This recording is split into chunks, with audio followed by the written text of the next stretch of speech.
Behold, the new Mercedes EQC, the firm's first ever electric-only vehicle in its 93-year history. Yes, it's taken them a while, but they've finally got here. So then, has it been worth the wait?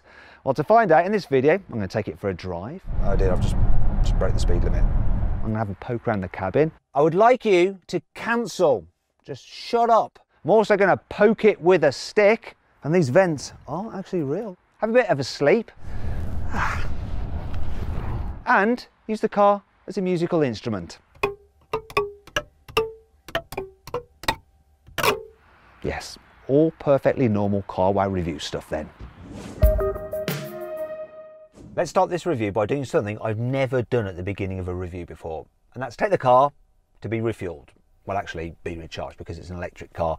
You see, Mercedes has given me the car with less than half a full battery, and there's only 140 kilometers of range remaining. So I've programmed into the sat nav a stop where I know there's a rapid charger. So we're going to head there. It's only 18 kilometers away. Let's do this then. So I've just picked the car up from Oslo Airport and I'm in the car park, and this entire level of the car park is dedicated to electric cars. They're everywhere. So we've got Tesla Model 3s, we've got Tesla Model S's, Tesla Model X's, we've got Nissan Leafs, there's Volkswagen e-Golfs, Audi e-trons, Jaguar I-Paces, there's BMW i3s, there's Hyundai Ioniqs, there's every single electric car you can think of, apart from stuff like Rimacs and really expensive things. Although they're probably here somewhere, I just can't find them. Now, the reason there's so many electric cars is because Norway is so electric car friendly, and Oslo has the highest density of electric cars than anywhere else in Europe. There's a good reason for that. The government gives pretty good subsidies for electric cars. They're cheaper to buy as a result, and they're cheaper to run than normal cars in Norway. Also, you get some special allowances, such as where you can park and the kind of lanes you can travel in through town or on the motorway. So let's go experience what it's like to have an electric car in Norway.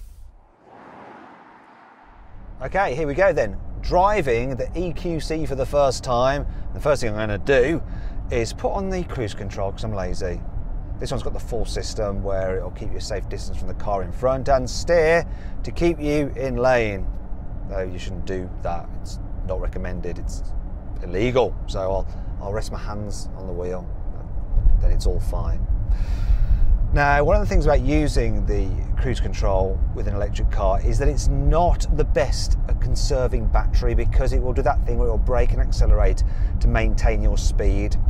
What you can do though is go into eco mode, which is what I've done now. So if I take control back myself, then the throttle pedal is quite unresponsive, shall we say. It's not terrible, but it doesn't fly like this car can do. Also, what it does is introduce like a full stop halfway through the throttle pedal's travel. So you think you got to the end of the throttle, and yeah, it's not accelerating much. But if you really need to overtake something, you can stomp through that and the car takes off. Gives you maximum power then, if you need to get going, which I didn't actually need to do. I did, I've just broke the speed limit. Anyway, I think I better put cruise back on, or else I'm going to get into trouble. Right, and so the charging place is just down here. Got cool augmented reality showing me which way to go, so I don't miss my junction. Hopefully there'll be some room at the inn. So here's the charging points just here, and my charging socket is over on the right.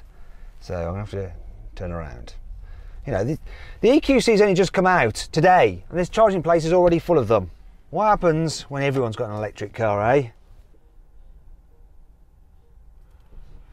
Now, before I charge up, I want to see how I've done for efficiency. So the range was originally 140 kilometers, and in 18 miles traveled, it's reduced by 36 kilometers. That's not very good. You see, this car is supposed to be able to do about 20 kilowatt hours per 100 kilometers, but I've been driving at 30 kilowatt hours per 100 kilometers. So I'd struggle to get the car's claimed range of 420 kilometers on a full charge the way I've been driving at the moment. Maybe I can blame the cruise control for that. Maybe. Charging the car is quite simple, so you can do it by using an app on your mobile phone, and all you have to do is go onto the location finder, find the charging station you're at, hit that button there, and then I just need to scan a QR code, That's it, it's got it. And then I can just start the charging just by putting this into the charging socket. And away we go. Now I'm going to give it about 10 minutes and see how much extra range I get in the battery in that time. I think I'll have a coffee. I'm using the app on the phone now to monitor the state of charge. So after 10 minutes, I've increased the range to 148 kilometers. So that's an extra 34 kilometers in 10 minutes. And the battery is now 47% full.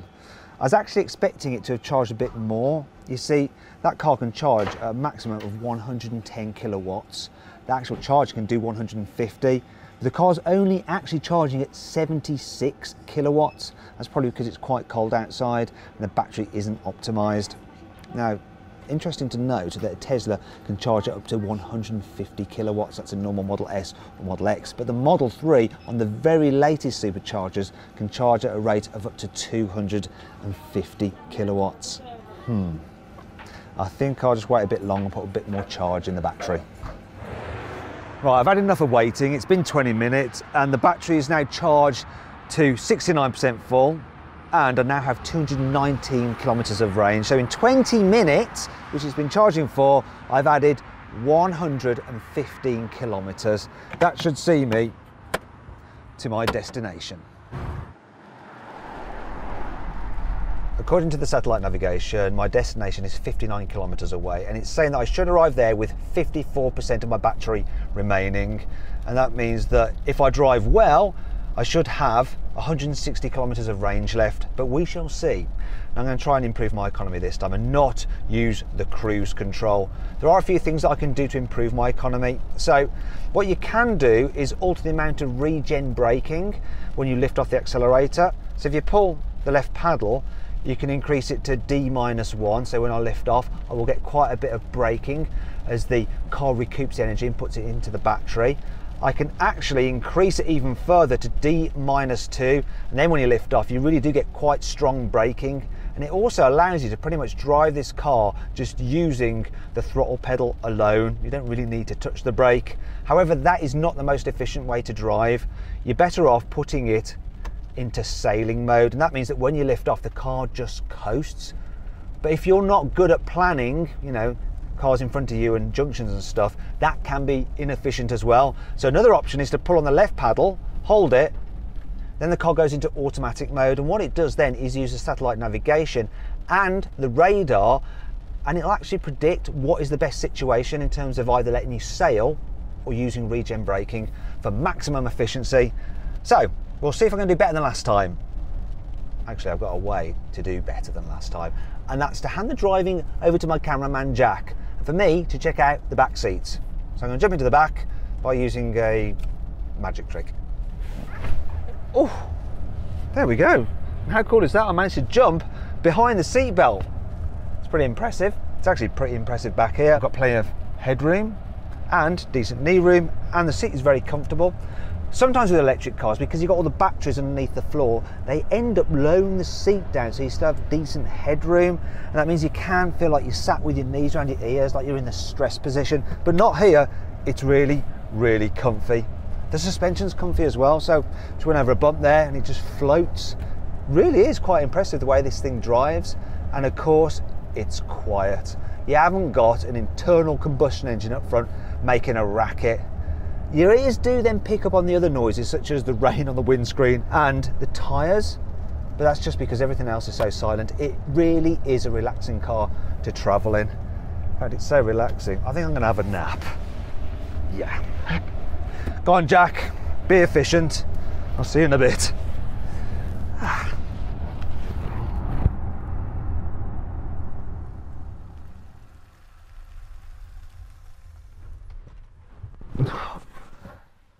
Oh, we're there? Yeah, we've arrived.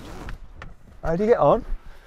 Yeah, it was fine actually. I've got 168 kilometres left. So you did it? Yeah, I didn't think I was going to, but a large portion of the journey was actually downhill, so it regenerated the battery.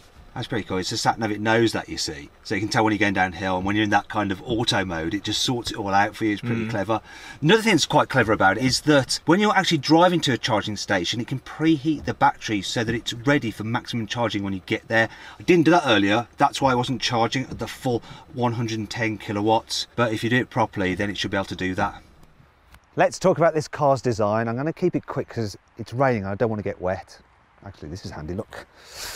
Perfect. So this is what the EQC looks like from the side. This is what it looks like from the front. And these vents are actually real. Look at that. They serve a purpose to improve airflow and aerodynamics.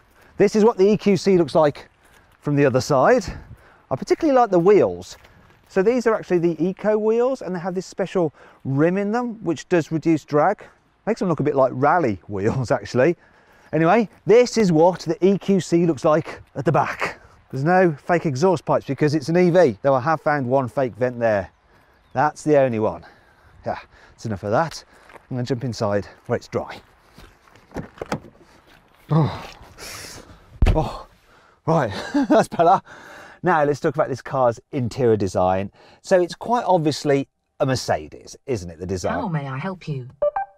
That always happens to me. What would you like to do? I would like you to cancel. Just shut up.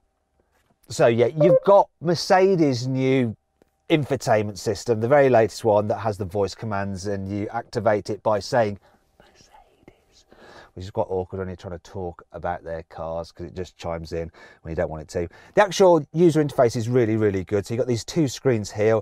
One is your digital driver's display. The other is all your normal navigation. You can swipe through various stuff like that. And being the EQC, you have the special EQ mode where you can look at various things to do with charging. All very good, nice and easy to use. The thing that I like about this car though is the way that it's clearly identifiable as a Merc, but it's a bit different because it's their electric car. So there's like flashes of blue there to signify electricity. The materials on the dash are a little bit different to anything used before in a Mercedes.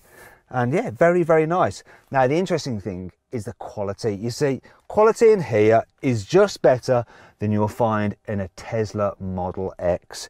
And that's going to be Tesla's problem, you see. Now you've got the big car makers doing what they do, but they can do interior and build quality better than Tesla, that's only been building cars for a very short period of time. But yeah, really do like it. And there's something I've noticed, there's these like kind of like fin effects throughout the car, and the ones on the door you can actually play a tune on. Listen to this.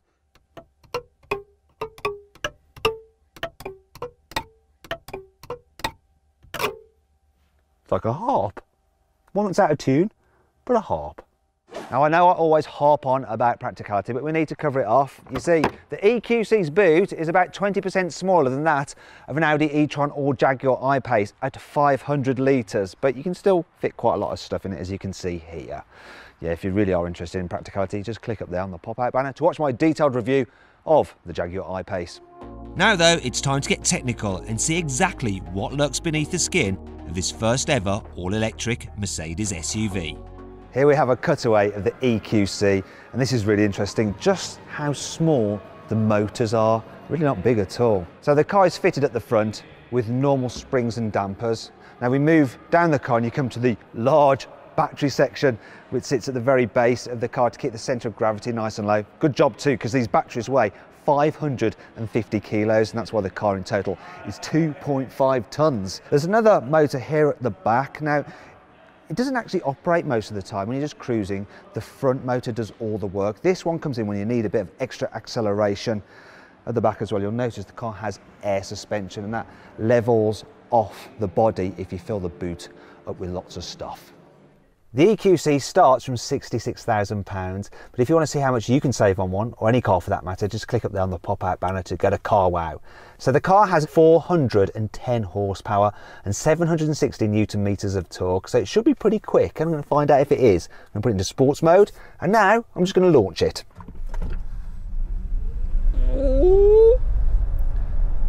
Yeah, that's 100 kilometers an hour. Done. Does it in 5.1 seconds. It's quick enough. Finally, we've come to a twisty road, so I should do what all motoring journalists really love to do, and that's analyse the nuances of the car's dynamic capabilities, which obviously is really important on an electric SUV. So here goes. The brakes are pretty hard to modulate at first, but when you get into the meat of the pedal, they do stop pretty well. The chassis really is quite neutral in its balance. However, it does feel a bit to me like Mercedes just pushing to change its attitude when you really get the nose tilted. It does start to wash wide at the front. The NVH isn't quite really remarkable. Well, the handling is pretty good. I just don't think it's quite as involving as that as a Porsche 911 GT3 RS. So then, what is my insightful verdict on the EQC's chassis? Yeah, it drives pretty nice. I think we're done here.